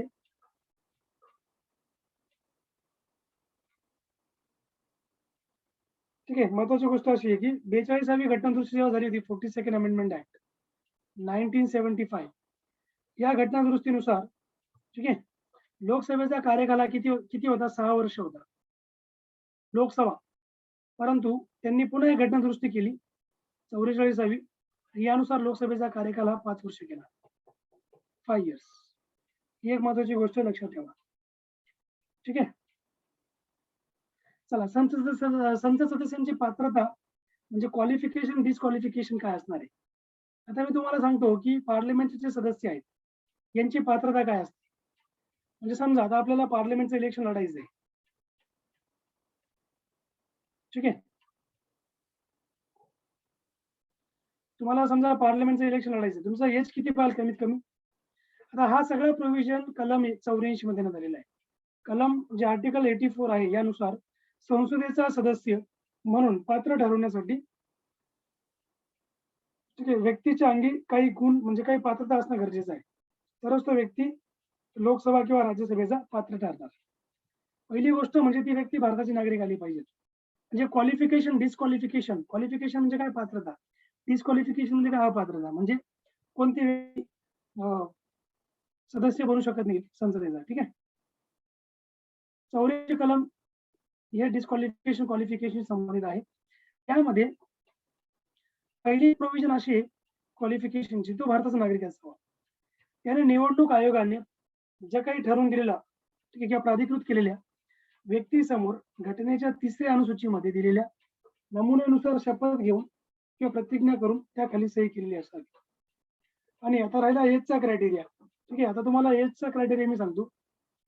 राज्यसभेसाठी जर समजा तुम्हाला उभं राहायचंय एखाद्या सदस्याला, त्याचं वय 30 वर्ष पाहिजे आणि लोकसभेसाठी असेल तर 25 वर्ष. नोट डाऊन करून घ्या. For Rajya Sabha it is 30 years, for Lok Sabha it is 25 years. वयाचा क्रायटेरिया लक्षात घ्या. जे 25 वर्षाचा व्यक्ती पण खासदार होऊ शकतो लोकसभेमध्ये. राज्यसभेचा वयाचा असेल तर 30 वर्ष पूर्ण पाहिजे. आणि यानुसार 1951 मध्ये जसं मी तुम्हाला सांगितलं लोकप्रतिनिधी कायदा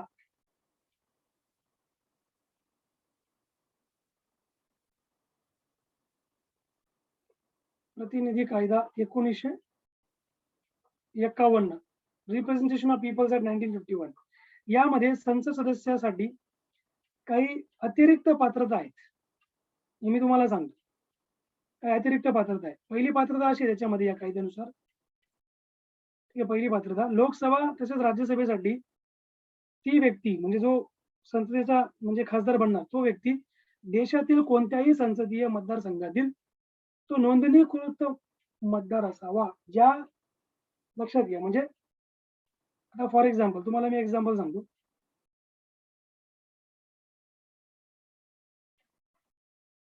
तुम्ही एखाद्या जागेवरून उभे राहताय लोकसभेच्या इलेक्शनला, तर तुम्ही त्या राज्यातले नोंदणीकृत मतदार असावे. ठीक आहे. You should be a registered voter of that state.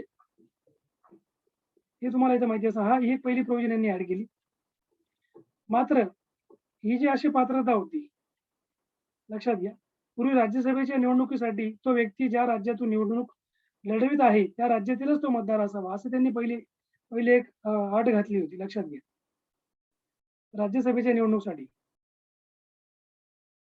राज्यसभेसाठी एखादी व्यक्ती समजा राज्यसभेचा त्याला मेंबर बनायचे, बरोबर, तर ती व्यक्ती ज्या राज्याची आहे त्याच राज्यातून तो निवडणूक लढवणार, अशी पहिली प्रोव्हिजन होती. पण ही प्रोव्हिजन काढून टाकली, कारण मनमोहन सिंग हे दिल्लीचे होते. जेव्हा ते पंतप्रधान बनले, हे तर लोकसभेचे मेंबर नव्हते, ते राज्यसभेचे मेंबर होते. म्हणजे पंतप्रधान हा लोकसभेचा असू शकतो किंवा राज्यसभेचा असू शकतो, फक्त तो दोघांमधून एका सभागृहाचा मेंबर पाहिजे, हे मात्र लक्षात ठेवा. ठीक आहे. तर मग मनमोहन सिंग हे दिल्लीचे होते. मग ते कुठून इलेक्शन लढलेले होते? आसाममधून. म्हणजे आसाममधून त्यांना निवडून राज्यसभेवर आणण्यात आले होते. तेव्हा ते पीएम बनले होते. पीएम तर ते अगोदर बनून गेले होते. विदिन 6 मंथ त्यांना दोघांमधून एका सभागृहाची त्यांना सदस्यत्व त्यांना प्रूव्ह करायचं असतं 6 महिन्याच्या आत. जर ते नसतील तर जो व्यक्ती खासदार नाहीये तो पण पंतप्रधान बनू शकतो, पण विदिन 6 मंथ्स त्याला राज्यसभेतून निवडून दिलं जातं. लोकसभेतून पॉसिबल नाही होत, कारण लोकसभेचं इलेक्शन फक्त 5 वर्षांनी येतं, पण राज्यसभेतून तो निवडून जाऊ शकतो. ठीक आहे. पुढचा पॉईंट तुम्हाला मी इथं असं सांगतो. नेक्स्ट पॉईंट, ही जी पात्रता होती की तो त्याच राज्यातला पाहिजे, ही पात्रता 2003 मध्ये काढून टाकली की असं काही नाही, कोणती व्यक्ती कुठूनही लढू शकतो. जसं मनमोहन सिंग दिल्लीचे होते, आसाममधून ते लढले होते. ठीक आहे. आसाममधून राज्यसभा. क्लिअर आहे इथपर्यंत?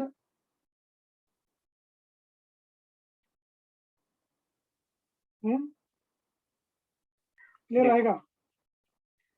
ओके. आता 1951चा हा जो कायदा होता, याची दुसरी अट अशी होती की समजा एखादी अनुसूचित जाती जमातीसाठी एखादी व्यक्ती इलेक्शन लढते. ठीक आहे. अनुसूचित जात असेल किंवा जमात असेल, म्हणजे एससी किंवा एसटी समाज असेल, त्यामधून एखादी व्यक्ती जर इलेक्शन लढत असेल तर ती व्यक्ती त्या समाजाची असणं गरजेचं आहे. त्या समाजाचा नसेल तर तो एससी एसटी कोट्यामधून ते इलेक्शन लढू शकत नाही. लक्षात घ्या. ही दुसरी अट या कायद्याने घातली. तर आपण इथपर्यंत बघितलं क्लिअरली.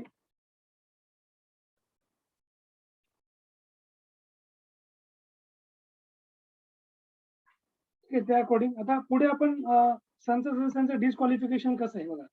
म्हणजे यांना पदावरून कसं दूर केलं जाऊ शकतं. समजा एखादी व्यक्ती खासदार आहे, पण याला पदावरून काढलं पण जाऊ शकतं. कधी पॉसिबल आहे असं? त्याच्या खासदारकीचं सीट जे आहे ते आपण जप्त पण केलं जाऊ शकतो. काही मिस्टेक्स याच्याकडून झाल्या. ओके.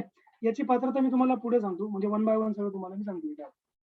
कलम 102 जे आहे, कलम 102 हे लोकसभेचा जो मेंबर आहे, लोकसभा नाही, पार्लमेंट म्हणतो मी तुम्हाला डायरेक्ट. पार्लमेंट म्हणजे लोकसभा राज्यसभा. या लोकसभा राज्यसभेचे जे मेंबर आहेत यांच्या डिस्क्वालिफिकेशनचे संबंध आहे आर्टिकल 102. ठीक आहे. आणि लोकप्रतिनिधी कायद्यानुसार अपात्रता एक असणार आहे, दुसरी पक्षांतर बंदीच्या कारणावरून अपात्रता असणार आहे. म्हणजे 2 ग्राउंड असतील एखाद्या मेंबर ऑफ पार्लमेंटला डिसमिस करण्याचे. पहिलं ग्राउंड काय? लोकप्रतिनिधी कायदा.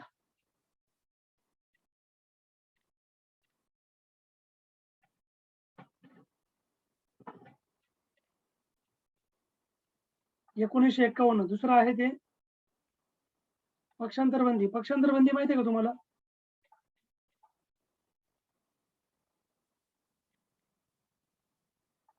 पक्षांतर बंदी कायदा माहिती आहे का तुम्हाला? तुम्ही सांगू शकता मला? Anyone can tell me? पक्षांतर बंदी म्हणजे काय?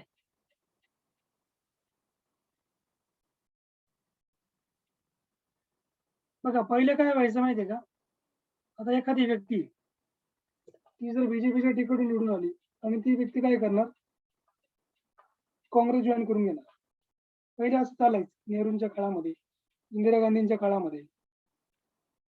म्हणजे पक्षाची फटाफट खूप व्हायची, मेंबर सोडून जायचे.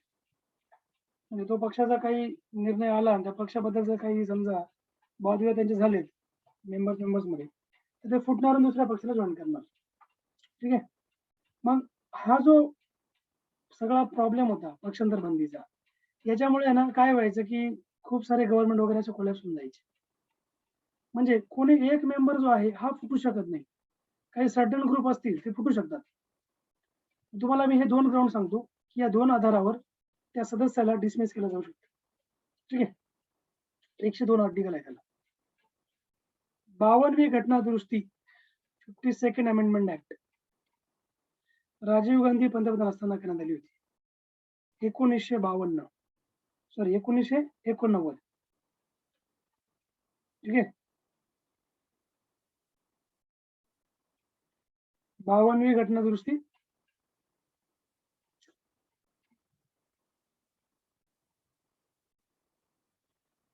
1989. या घटना दुरुस्तीनुसार पक्षांतर बंदी कायद्यावर काही नियंत्रण टाकण्यात आलेले आहे की पक्षांतर बंदी कायदा जो आहे हा कोणावर बंदी घालू शकतो.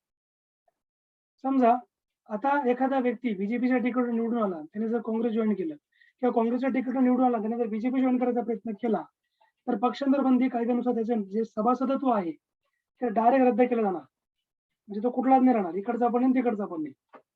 कळालं? याला म्हणतात डिस्क्वालिफाय, याला म्हणतात पक्षांतर बंदी कायदा. कळालं? कळालं का? समजलं पक्षांतर बंदी कायदा काय असतो? सर परत एकदा सांगा. म्हणजे एखादी व्यक्ती, समजा मी तुम्हाला सांगितलं ए जो आहे हा बीजेपीच्या तिकीटवर निवडून आला, बरोबर. याला बीजेपीने तिकीट दिलं होतं. हा बीजेपीच्या तिकीटवर निवडला, खासदार बनला. नंतर तो बीजेपी सोबत बगावत करतोय. नंतर तो कोणत्या पार्टीला जॉईन करतोय? काँग्रेसला जॉईन करतोय. त्याच्या मनात आलं 6 महिने संपले किंवा 4 महिने झाले आणि तो आता म्हणतोय की नाही मला आता काँग्रेस जॉईन करून घ्यायचं. तर करू शकतो का? नाही करू शकत. जर असा करायचा त्याने प्रयत्न केला तर पक्षांतर बंदी कायद्यानुसार त्याचा सभासदत्व डायरेक्ट रद्द होऊन जाणार. आलं की नाही लक्षात? सर हे रद्द कोण करतं? हे पक्षांतर बंदी कायद्याच्या नियमानुसार संसद जे आहे, संसद राष्ट्रपतीनुसार, राष्ट्रपती आणि संसद हे दोघं मिळून रद्द करणार. ठीक आहे. इलेक्शन कमिशनशी सल्लामसलत करणार राष्ट्रपती आणि राष्ट्रपती मग त्यांना ते पदावरून काढून म्हणजे त्यांचं सदस्यत्व रद्द करून टाकणार. हे कोणाचं झालंय असं माहितीये का तुम्हाला? महाराष्ट्राचं बेस्ट एक्झाम्पल याचं कोणाचं? उदयनराजे. हा, उदयनराजे भोसले. ते खासदार बनले कोणाच्या तिकीटवर? राष्ट्रवादीच्या तिकीटवर खासदार बनले होते. नंतर लक्षात घ्या बरं, भाजपमध्ये. लक्षात घ्या. हा, लक्षात घ्या. आणि नंतर बीजेपीने काय त्यांना सांगितलं आणि काही नाही, त्यांनी काय केलं? ठीक आहे. बीजेपीने सांगितलं की तुम्ही आम्हाला जॉईन करा, तुम्हाला आम्ही महाराष्ट्राचा मुख्यमंत्री बनवून देऊ. असं काहीतरी लालच दिल्याशिवाय ते असं होणार नाही, बरोबर. बीजेपी लालच देण्यामध्ये नंबर 1 आहे. सुद्या आठवणी, कारण बीजेपीकडे पैसा भरपूर आहे. पहिले काही नव्हतं पण त्यांनी या 7 वर्षात भरपूर पैसा कमवून घेतला. विकासापेक्षा पैसा जास्त त्यांच्याकडे आला. त्यामुळे त्यांनी काय केलं की खासदारकीचं त्यांनी आमदारकीची ऑफर दिली. महाराष्ट्रामध्ये काय झालं, आमदारकीचे इलेक्शन आलं होतं. आताचीच गोष्ट आहे, मागच्या वर्षाची 2001 2 वर्षापूर्वीची 19 मधली. त्यांनी खासदारकीला राजीनामा म्हणजे त्यांनी काय केलं, इकडं यांचं तिकीट घेतलं होतं. कोणाचं? बीजेपीचं. इकडे त्यांचं खासदारकी रद्द होऊन गेली डायरेक्ट. आणि झालं ते आमदार पण बनले नाही, आणि आता खासदारकी ती पण चालली गेली, ती पण त्यांच्याकडे राहिली नाही, बरोबर. अशा प्रकारे याला म्हणता पक्षांतर बंदी कायदा. एखाद्या सीटवर निवडून यायचं, एखाद्या पक्षाचा दुसरा पक्ष जॉईन करायचा. ठीक आहे, तसं चालत नाही. तसं चालतंय पण त्यासाठी काही अटी आहेत. अटी म्हणजे माहितीये का? मग समजा ते 20-25 असतील, पूर्ण टोळीच्या टोळी असेल खासदारांची, आमदारांची, तर मग पॉसिबल आहे. तर मग त्यांचं पक्षांतर बंदी होत नाही. लक्षात घ्या. तर सांगेल मी तुम्हाला क्रायटेरिया काय. जेव्हा पक्षांतर बंदी कायदा शिकवेल ना तेव्हा सांगेल.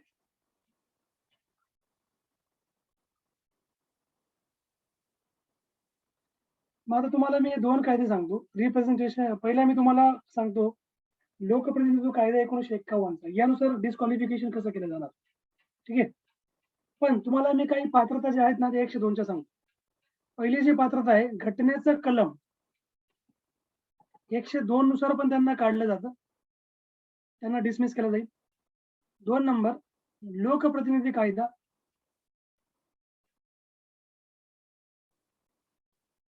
लय इम्पॉर्टंट चॅप्टर आहे संसद. तुम्हाला याच्यावर जास्त क्वेश्चन आहेत.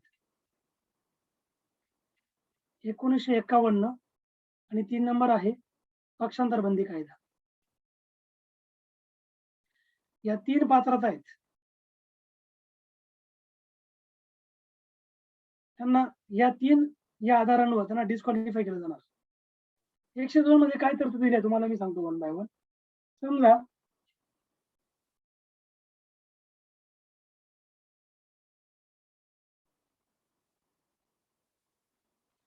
ठीक आहे, इथे तुम्हाला मी सांगतो त्यांना समजा तो व्यक्ती 102 नुसार मी तुम्हाला पहिली प्रोव्हिजन सांगतो याच्यानुसार की त्याला कसं डिस्क्वालिफाय केलं जाणार. जर तो व्यक्ती मनोविकल असेल म्हणजे सायको असेल व सक्षम न्यायालयाने तसे घोषित केलं असेल तर अशा व्यक्तीला समजा तो निवडून आला पण त्याचा सायकोपणा दिसला नाही.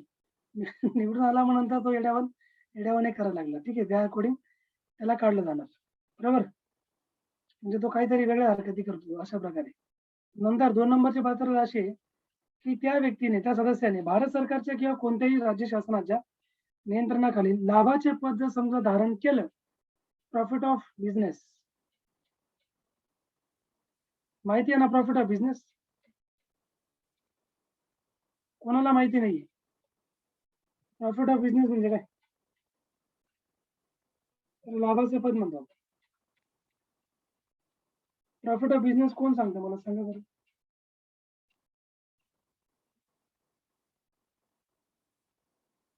कोणी सांगेल का?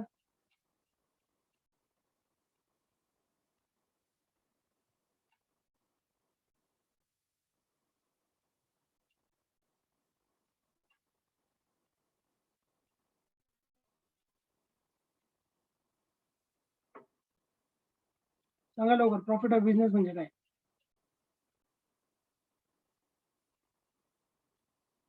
प्रॉफिट ऑफ बिझनेस म्हणजे लाभाचं पद. लाभाचा पदचा अर्थ असा होतो, समजा ऑलरेडी एखादी व्यक्ती मेंबर ऑफ पार्लमेंट आहे, लोकसभेचा खासदार आहे आणि खासदार असताना त्याने एखाद्या राज्य शासनाच्या किंवा भारत सरकारच्या नियंत्रणाखाली त्याने एखादी पोझिशन जी आहे ती घेतलेली आहे.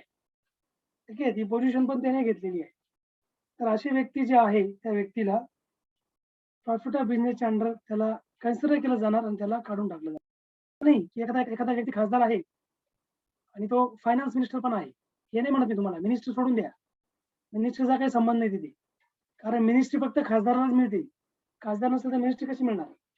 बरोबर, ते वेगळा क्रायटेरिया आहे. त्याने असं काही वेगळं पोझिशन जर त्याने होल्ड केली असेल देन इट इज पॉसिबल. कळालं?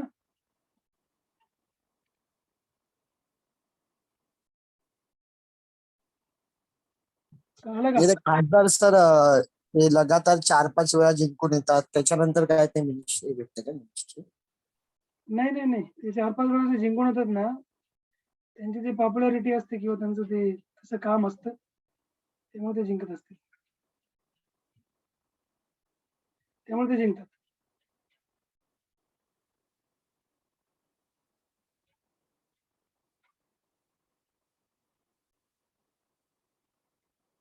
कळालं का इथपर्यंत? सर हे परत सांगा ना, profit of business. Profit of business म्हणजे बघा, आता मी तुम्हाला सांगतो, तुम्ही आता आमदार आहात, ठीक आहे, किंवा तुम्ही खासदार आहेत, दोघांसाठी प्रॉफिट ऑफ बिझनेस लागू आहे. आमदारसाठी पण लागू आहे, खासदारसाठी पण लागू असतो.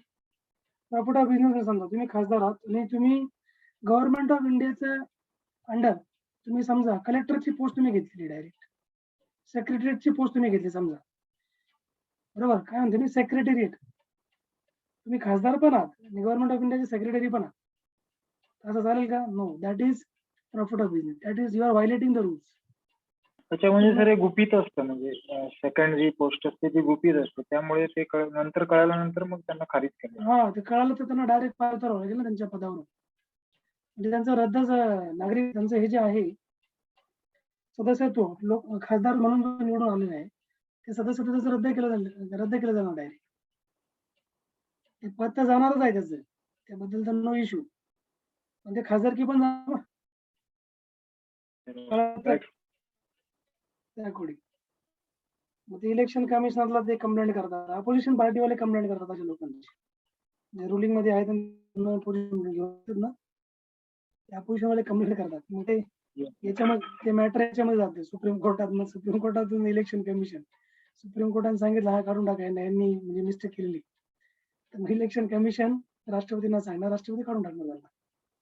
पण दोन्ही पदे जात नाहीत ना सर, एकच पद जाईल ना त्याचं, खासदार. नाही नाही, खासदारकी रद्द होणार ना त्याची, ती पण जाईल.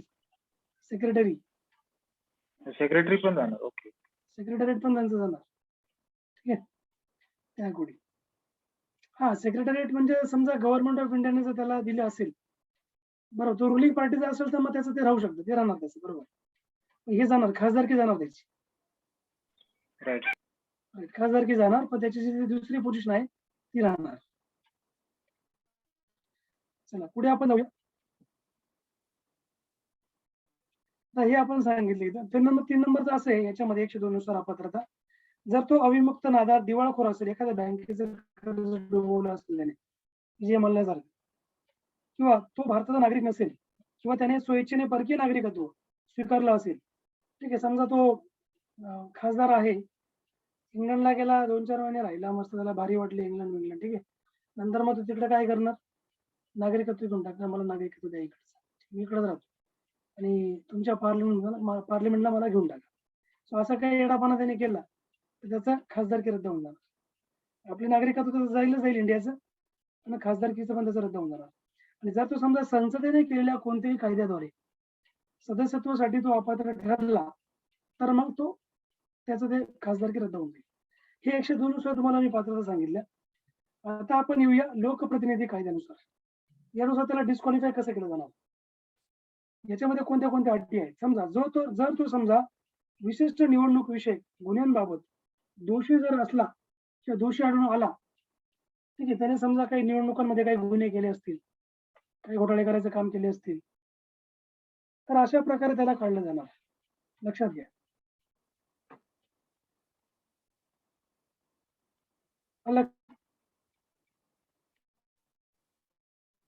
सर. ओके, त्यानंतर दुसरी अट अशी आहे, जर समजा त्याला कोणत्याही गुन्ह्यासाठी 2 वर्ष किंवा अधिक कालावधीच्या तुरुंगासाठी शिक्षा झालेली असल्यास त्याचा प्रतिनिधित्व डायरेक्ट कॅन्सल होऊन जाणार, त्याची खासदारकी. एक्झाम्पल कोण याचं, लालू प्रसाद यादव, चारा घोटाळ्यामध्ये जेलमध्ये बघा, त्यांना 2 वर्षापेक्षा जास्त शिक्षा झालेली, मेंबर ऑफ पार्लिमेंट होते, त्यांचं आता ते खासदारकी रद्द होऊन जाईल, आता अजून केले नाही पण होऊन जाईल. आणि तिसरी प्रोव्हिजन अशी याच्यामध्ये, जर तो वेळेत त्याचे निवडणूक विषयक लेखे सादर करण्यास अपयशी ठरला, ठीक आहे, तर त्याला ते काढलं जाणार. कोणत्याही सरकारी निविदा, कामे किंवा सेवा यामध्ये तो हित संबंधित असल्यास ते रद्द होणार. जर तो सरकारची 25% अधिक भागीदारी असलेल्या महामंडळामध्ये संचालक किंवा व्यवस्थापक असल्यास, किंवा त्याने तिथे एखादे लाभाचे पद धारण केलेले असल्यास त्याला काढलं जाणार. एखादी कंपनी जिथं गव्हर्नमेंट ऑफ इंडियाचे 25% पेक्षा जास्त शेअरिंग आहे, तिथं जर तो समजा एखाद्या पोझिशनवर आहे, त्याला मॅनेजरचं पोझिशन देऊन टाकले, त्याला काढलं जाणार तिथून डायरेक्ट खासदारकी, त्याची खासदारकी रद्द होऊन जाईल. किंवा त्यात भ्रष्टाचार किंवा देशाप्रती बेईमानी या कारणामुळे सेवा काढून टाकण्यात आलेले असेल तर त्याचं खासदारकी रद्द होऊन जाणार. भ्रष्टाचाराचं त्याने प्रोत्साहन दिलं असेल, भ्रष्टाचार करण्यासाठी प्रोत्साहन देण्यामध्ये त्याचा हात असेल, भ्रष्टाचार करण्यास प्रोत्साहन देणे या गोष्टीमध्ये त्याचा हात असेल, त्याला काढून टाकला जाणार, म्हणजे त्याची खासदारकी रद्द होईल. आणि सगळ्यात शेवटची प्रोव्हिजन या कायद्याची अशी आहे, ती म्हणजे अस्पृश्यता. म्हणजे समजा आपण त्याला म्हणतो ना की अस्पृश्यता म्हणजे त्याला म्हणतो, काय म्हणतो आपण त्याला इंग्लिश वर्ड मध्ये, अट्रॉसिटी, अनटचेबिलिटी, अस्पृश्यता, हुंडा, सती यासारख्या ज्या काही समाजामध्ये समजा गुन्ह्याचा त्याने प्रचार केला किंवा त्याला आचरण त्यांनी केलं, त्याचं आचरण केल्याबद्दल सजा देण्यात आलेली असेल, अट्रॉसिटीचं व्हायलेशन केलं किंवा अनटचेबिलिटी काहीतरी कम्युनिटी बद्दल तो काहीतरी बोलला, त्यामुळे त्याच्यावर गुन्हा दाखल झाला, ठीक आहे, असे काही त्याला जर गुन्हा त्याचा दाखल झाला, त्याची खासदारकी रद्द होऊन जाईल. ठीक आहे, कळालं इथपर्यंत? Yes sir. ती म्हणजे पाबंदी. पक्षांतर बंदी कायदा हा 1989 मध्ये आला होता, म्हणजे 52वी घटना दुरुस्ती केली गेली होती. आणि यानुसार 10वं जे शेड्यूल आहे परिशिष्ट 10th हे आपल्या घटनेमध्ये ऍड केले गेले.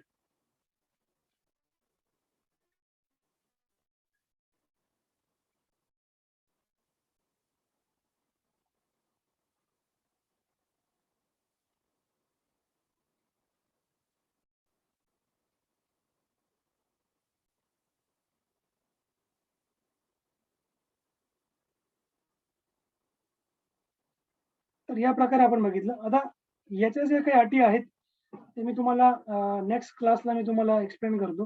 पक्षांतर बंदी कायदा झाला की मग तुम्हाला मी त्यानुसार याचं सांगतो मी. लोकसभेचे सभापती, त्यानंतर राज्यसभेचे अध्यक्ष, त्यानंतर उपसभापती, त्यानंतर बरेचसे अजून जे काही अधिकारी आहेत त्यांच्याबद्दल आपण डिस्कस करूया.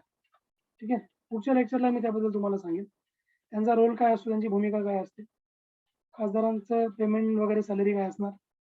ठीक आहे. या सगळ्या गोष्टींचं आपण पुढच्या लेक्चरला एक सविस्तर डिस्कशन करून घेऊया. ठीक आहे. नंतर पार्लिमेंटरी सेशन तुम्हाला याच्यामध्ये येणार आहे. Session of parliament, leader of opposition असणार आहे, लीडर ऑफ पार्लिमेंट तुम्हाला याच्यामध्ये येणार आहे. बऱ्याच गोष्टी आहेत इम्पॉर्टंट, खूप मोठा चॅप्टर आहे. बोला. सर आमचं आतापर्यंत कुठले कुठले झाले आपले शिकून आपलं ते जरा चॅप्टर सांगाल आपले का? आपला काय काय झालं मी तुम्हाला एक लिस्ट वगैरे पुढच्या क्लासला सांगू का?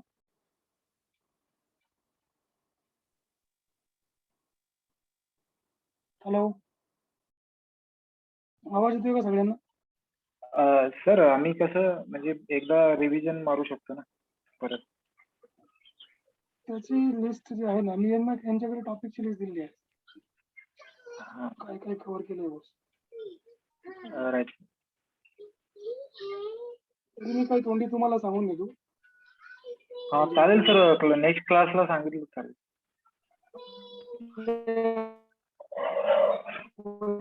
आणीबाणी आहे. त्यानंतर घटना दुरुस्ती झालेली आहे.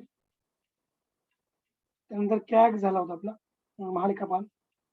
त्यानंतर गव्हर्नर झालाय, राष्ट्रपती झालेला आहे, उपराष्ट्रपती झालेले आहेत. ठीक आहे. आणि आज पार्लमेंट आहे. ठीक आहे. राईट. क्लिअर. तोंडी मी तुम्हाला सांगून दिली, तुम्ही हे करून घ्या रिव्हिजन वगैरे. पुढे अजून बरेचसे आपले important बाकी आहेत. पुस्तक तुम्ही सांगितलेलं ना रंजन कोळंबे, हा हा त्याच्यामधून समजेल ना वाचलं तर?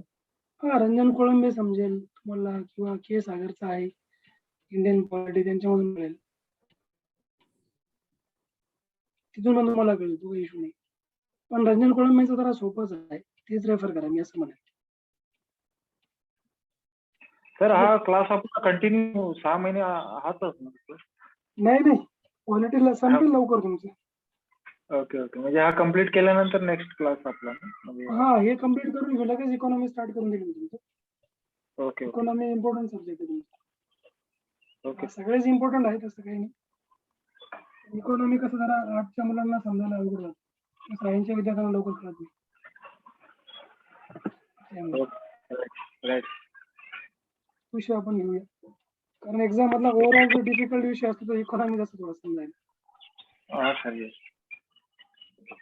चालेल, ठीक आहे. मग नेक्स्ट क्लासला आपण हाच चॅप्टर आपला कंटिन्यू होणार आहे.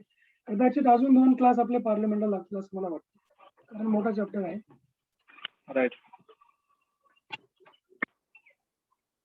Okay sir, thank you sir.